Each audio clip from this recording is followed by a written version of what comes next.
What if one of the biggest weapons against cancer wasn't some brand new, super expensive drug, but a common antibiotic that's been on pharmacy shelves for over 50 years?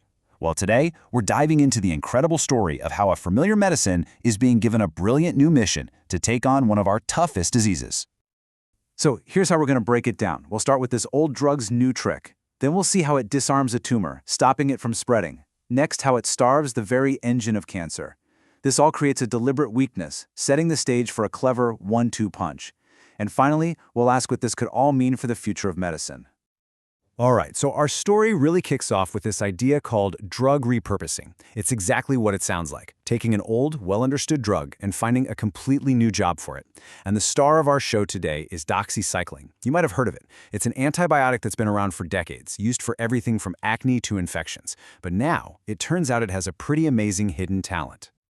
And that leads us to the big question, right? It sounds almost too good to be true. How can a simple antibiotic, something made to fight bacteria, have any kind of effect on cancer cells? Well, the answer is fascinating. It's not about a brute force attack. It's way more subtle, a really strategic attack on how these cells survive. Okay, so the first part of this strategy targets one of cancer's most dangerous features, its ability to spread, or metastasize. See, for a tumor to invade new parts of the body, it has to literally carve a path through your tissues. And to do that, it needs a specific set of tools.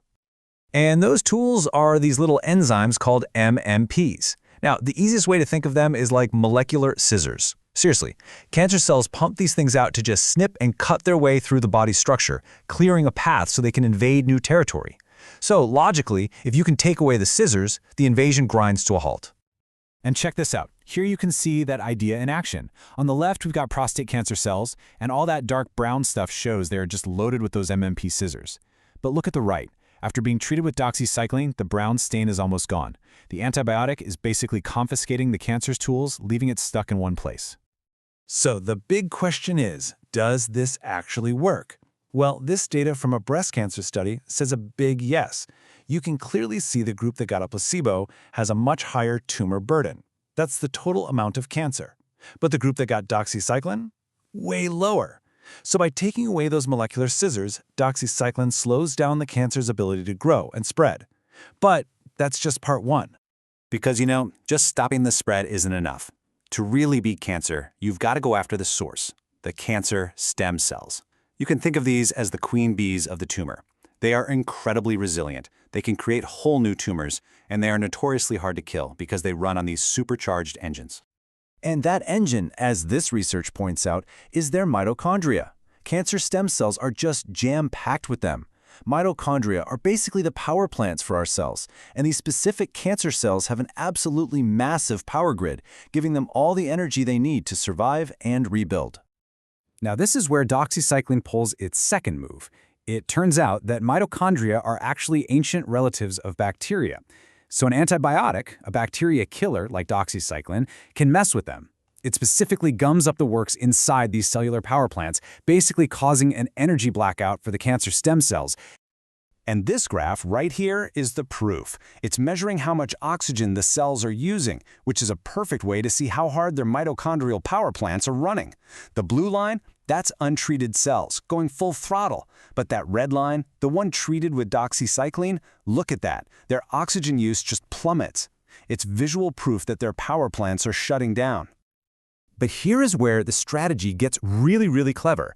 Shutting down the main power plants doesn't actually kill all the cancer cells. Some of them manage to survive. And you know what? That's not a failure. That's the whole point. Doxycycline's real job here is to create a very specific, very deliberate weakness. It's about backing the cancer into a corner. Okay, think about it like this.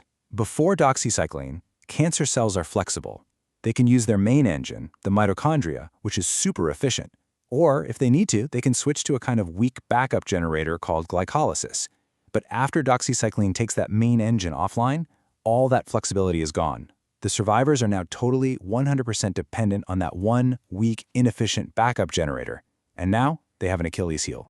So what do you do once you've created a huge, glaring weakness? You exploit it. This is where the 1-2 punch comes in. It's time for the knockout blow, aimed directly at that flimsy backup generator. And the strategy is just beautifully simple. Step 1, like we saw, use doxycycline to shut down the main engine and force the cancer onto its backup, glycolysis. Step 2, you hit it with something that takes out glycolysis. And believe it or not, that something is just high-dose vitamin C. It turns out vitamin C is a great inhibitor for that backup pathway. This whole approach actually has a scientific name, synthetic lethality. And the idea is really cool. On their own, neither of these is a silver bullet. Doxycycline leaves some survivors, and vitamin C by itself isn't strong enough. But when you put them together, it's lights out. You kill the main power, then you kill the backup power. With nowhere left to get energy, the cancer stem cells just starve. So let's just zoom out for a second. What does all this mean? I mean, this is about way more than just one antibiotic and one vitamin. It's about a whole new way of thinking, a shift in how we can tackle diseases like cancer. This really shows the power of drug repurposing. We have this enormous toolbox of medicines that we already know are safe, they're well understood, and a lot of them are pretty cheap. By really getting into the nitty-gritty of how a disease works, we can figure out how to use these existing tools in totally new and brilliant ways. And that really just leaves us with a final, fascinating thought. If a 50-year-old antibiotic can be part of a sophisticated, cutting-edge cancer strategy like this, it just makes you wonder, what other secrets are hiding in plain sight in our medicine cabinets? What other everyday drugs are just waiting for us to figure out their extraordinary hidden potential?